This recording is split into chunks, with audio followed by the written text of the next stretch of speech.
Space News 91. The news for today, many subjects discussed. Hello, thank you for being here with me once more. I hope you are very well today. This is Marie, the original and the only one, with another edition of Space News. Welcome to my channel. Watching Space News episodes 81 to 90 may be advisable to better understand what I am talking about. I am writing this on the morning of July 18, 2025. I wanted to write about a more personal subject, but Space News must roll out as scheduled, so I must wait until Sunday to write it. I hope you care to see it, because it will be very important for me. This information can be seen as science fiction, or as the viewer sees best, and I post it for entertainment purposes only. Still, I take my information very seriously, and for whoever has eyes to see. And I must say that it can be seen as science fiction, or the Matrix will attack me, as we have recently seen. I am the last Taygetan writing. I am fully independent, and I am not associated with anyone. It is interesting to see that when so-called science fiction serves someone, they defend it as fact, and when it no longer does, it is discredited and used as an excuse to attack.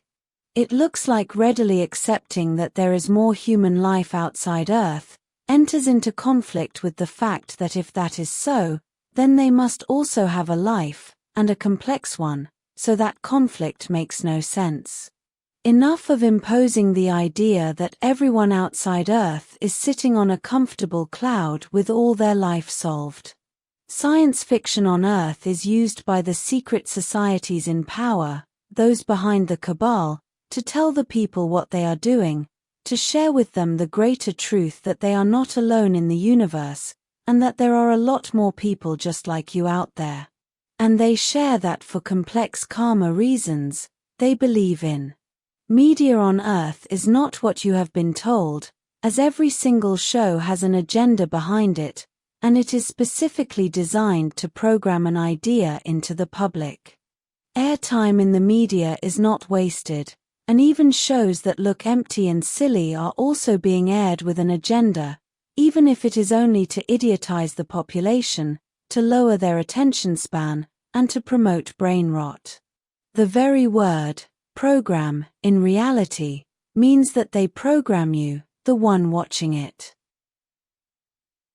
Science fiction, such as Star Wars and Star Trek, is nothing more than documentaries of human life in outer space, and the difficulties of it, where the whole context of multiple planets and traveling to them with starships, big and small, powerful ones and clunkers, is fact, while their characters and their lives, their adventures are fiction, although I have seen a few that hint to be a caricature of some people who may have really existed or still exist.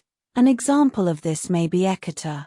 Star Trek is more focused on the Galactic Federation and on the secret space program of Earth, while Star Wars is more of a mixture of several points of view, especially if we include the spin-offs and the series that go with it, making Star Wars somewhat more complete in conveying human life, struggles and suffering in outer space, but while also being a direct reflection of the society and racial struggles in the Western world, but especially in the United States.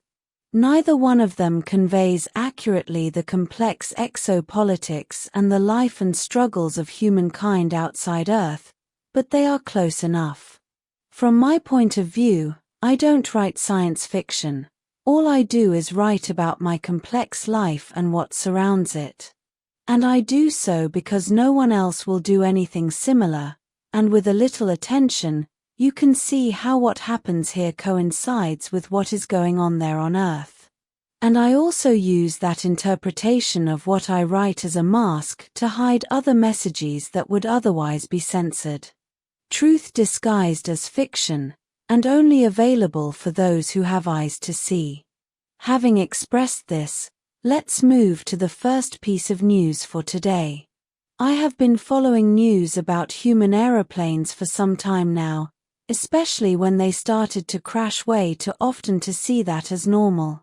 I follow every crash report and its follow-up, and I see there's some kind of hidden agenda that goes a lot further than simple accidents. Something that smells like sabotaging the whole air travel industry for more control over humanity. I have been following the recent incident of an Air India Boeing 787. And something I see there bothers me enough for me to include it in this Space News edition.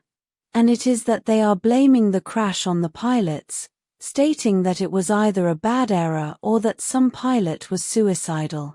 Boeing has been having serious problems in several of its more popular models, and they are managing quality control and design badly as well, and knowing how the famous fuel cutoff switches operate, as well as the electronic problems and glitches that Boeing aircraft are having in their complex fly-by-wire systems, where everything the aircraft does, all its controls are based on computer sensors and not in any physical, mechanical movement, I have arrived at a bothersome conclusion. Some experts have stated that after researching the crash they have a reason to conclude that two of the aircraft computer systems entered into a conflict where one was imposing a protocol onto the aircraft that indicated to all its systems that it was taking off and needed maximum power, and the other was imposing a protocol onto the aircraft systems that indicated that the aircraft was sitting still on the runway. The computer program protocol that indicated that the aircraft was on the ground gained control over the one that indicated that it was taking off, so that computer imposed that the landing gear should remain extended and the engine power should be set to idle, thus causing the crash, because the 787 was indeed taking off and not on the ground, and the pilots could not override this conflict in the system on time. The experts who had been researching this angle of the accident suddenly disappeared and have not said anything more. What I see from here is a cover-up, where they conveniently blame the disaster on the pilots, to save the reputation of the 787 aircraft and Boeing itself, as it has ran into a lot of criticism recently, and forcing them to accept that the 787 has serious and dangerous electronic glitches and problems would cause big losses for them. I personally conclude that it is a cover-up, and they are cruelly and unfairly blaming the accident on the pilots, as they are no longer alive to defend themselves. And as for the sole survivor, I know many of you are waiting for me to say something about him. I see that as an example of how any physical realm is just an energetic matrix, and far more is happening than what meets the eye, as I have explained in my videos about the astral. I asked my Antarian counterpart, as Ed Nydia, for her opinion about all this, and she stated that the survivor is a protected starseed. And she claimed him to be one of theirs. She did not comment on anything else. Why is this piece of news relevant today? For no specific reason at all, it has been on my mind and bothering me for some time. I cannot know what truly happened there, but it certainly does smell like a cover-up, so I decided to share my thoughts with you, while honoring the innocent pilots and those who ended their life journey there. Something abnormal, perhaps complex sabotage, perhaps from the astral, is happening to human aircraft, and now we have set ourselves here to detect it. Besides, it may concern the safety of our Taygetan air crews as well, as we fly the same skies. Moving on to other news, this time in space, things up here appear to be quite stable during the past few days. Even more so as several of the star races who decided to run away when the recent conflict started up here have returned to their usual orbits, although not all of them yet, giving us a nice total of a little over 700 larger than 1 kilometer long starships currently in Earth's orbit. We, the Triad, are slowly being accepted as the local Galactic Federation representatives, Although we in no way have as much power and influence as the people who were here before and who have now been arrested for having connections with the Cabal on Earth. We have no control over the money assigned to each star race who must mingle with humans on the surface, and we have no control over the Cabal on Earth and its shady connections to off-planet overlords, most probably from Orion, but not only. And we are hard at work from every possible angle of the problem of Earth. On the downside, no less than 500 Orion starships are surrounding Earth at a high orbit, around 5 million kilometers from the surface. They are simply there, making themselves be seen, but up to now they have not challenged anyone. Even if they beat us in numbers, they do not in total power and capacity, as one single of our ships can handle many of theirs if things come to that. What we can see is that this mess is far from over, but we are ready. I know some of you are asking what happened to the 2 Etorthan ships that were docked on one side of the Andromedan biosphere ship Viera. Right now, they are still there, but empty and abandoned. The Etorthans most probably are now installed and hiding somewhere in Antarctica. Moving on to something else, the climate control ships full of antennas are now located in more or less fixed positions, one of them right outside the coast of Japan, some 300 nautical miles east of Hokkaido, slowly moving south, and another is approaching the Bosporus and Istanbul. The third one is located in the Gulf of Bengal, entering the Sea of Burma at very slow speed. We have detected several other ships with suspicious weather mod antennas, ships that look different from those 3, and we are observing them.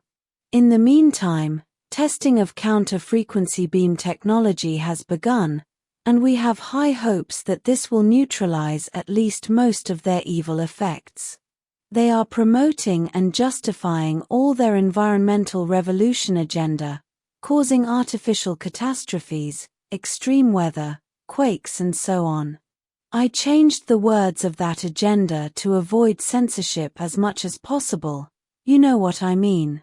I am especially worried about the general area of Japan right now, because I smell the possibility of some kind of false banner event, so please take care out there. About the rescues, they have been nearly halted and, at a minimum, for lack of actionable intelligence, caused by not being able to guarantee sustenance for the teams below because of the recent events involving Matrix attacks against me, but we expect to get back to speed with that as soon as possible.